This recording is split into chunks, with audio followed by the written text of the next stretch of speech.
महाराष्ट्र की सियासत में अब जनादेश की जंग तय हो चुकी है। लंबे इंतजार के बाद आखिरकार स्थानीय निकाय चुनाव का बिगुल बज चुका है। राज्य की 246 नगर परिषदों और 242 नगर पंचायतों में अब लोकतंत्र का असली इम्तिहान शुरू हो चुका है। राज्य भर के 1,07,03,576 मतदाता अब अपने मताधिकार का इस्तेमाल करेंगे। चुनाव ईवीएम इलेक्ट्रॉनिक वोटिंग मशीन के जरिए होंगे, जिसके लिए 13,355 मतदान केंद्र बनाए गए हैं। इन चुनाव में कुल 6,859 नगर सेवक और 288 नगर अध्यक्षों की किस्मत जनता के हाथों में होगी। गोंदिया में गूंजा मत युद्ध का नगाड़ा। कलेक्टर ने ली प्रेस कॉन्फ्रेंस, घोषित हुआ चुनाव कार्यक्रम।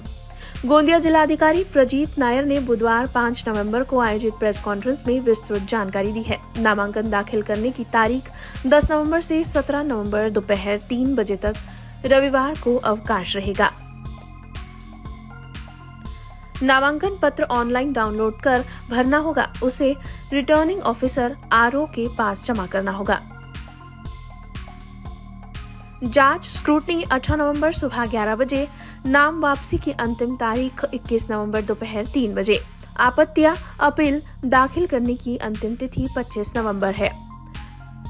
चुनाव चिन्ह आवंटन 26 नवंबर। मतदान 2 दिसंबर सुबह 7:30 से शाम 5:30 बजे तक।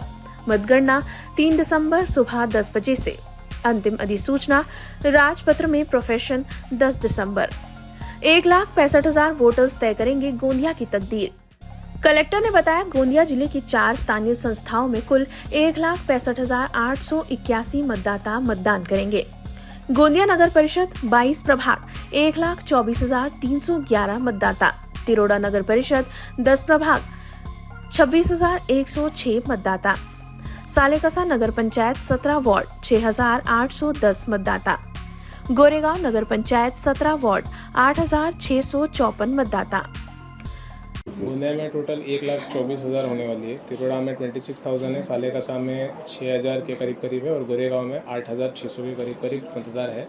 टोटल चारों जगह मिला के 209 मतदान केंद्र होने वाले हैं और टोटल प्रभाग ऐसा मतलब चारों को मिला के गोंदिया में 22 है, तिरोड़ा में 10 है, सालेकसा में 17 है और गोरेगांव में 17 है। टोटल 66 प्रभाग संख्या होने वाली है। आचार संहिता लागू होने के बाद के इमीडिएट बाद 48 आवर्स के अंदर जितने भी होर्डिंग्स है या जहाँ पे भी शासकीय कार्यालय में जिधर भी जो मतदार को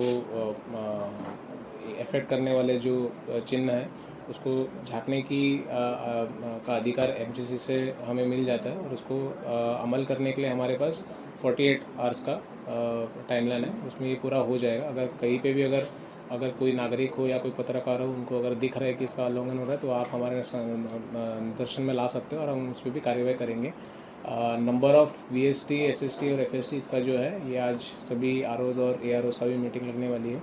उसमें हम लोग इसकी प्लानिंग करेंगे कि कितना हर एक मतदार एरिया में कितना इसका रिक्वायरमेंट होने वाली है, उसका प्लानिंग करके जो एग्जिस्टिंग स्टाफ है उसके साथ हम इनकी नियुक्ति करेंगे और इसका जो माहिती है ये पत्रकार को और नागरिकों को भी हम देंगे तक का है।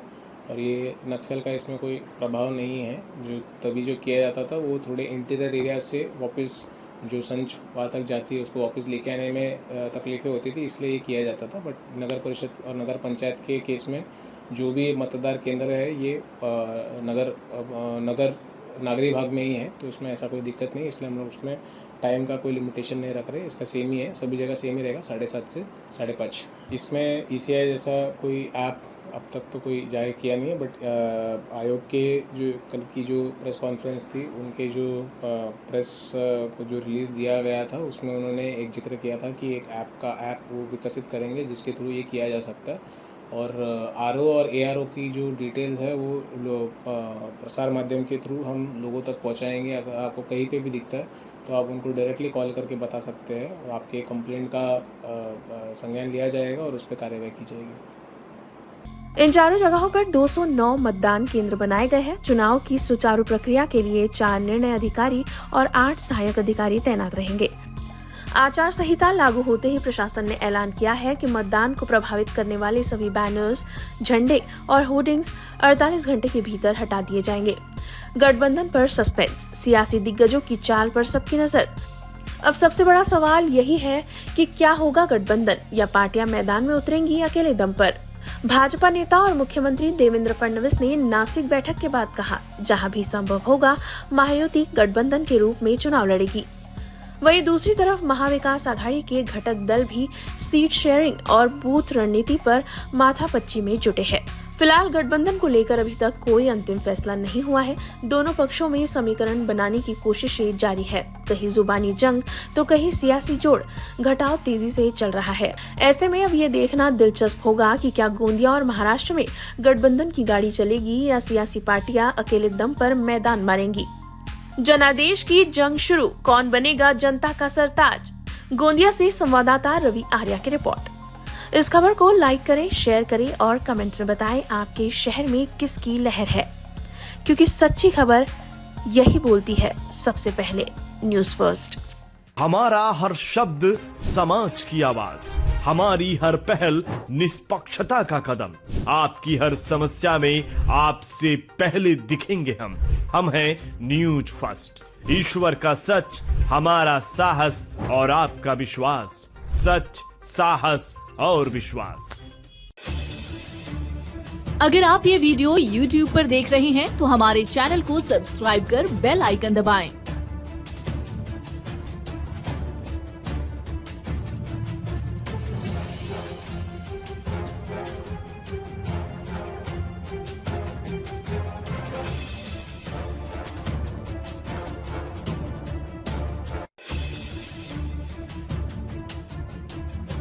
और Facebook पर देख रहे हैं तो हमारे पेज को लाइक करें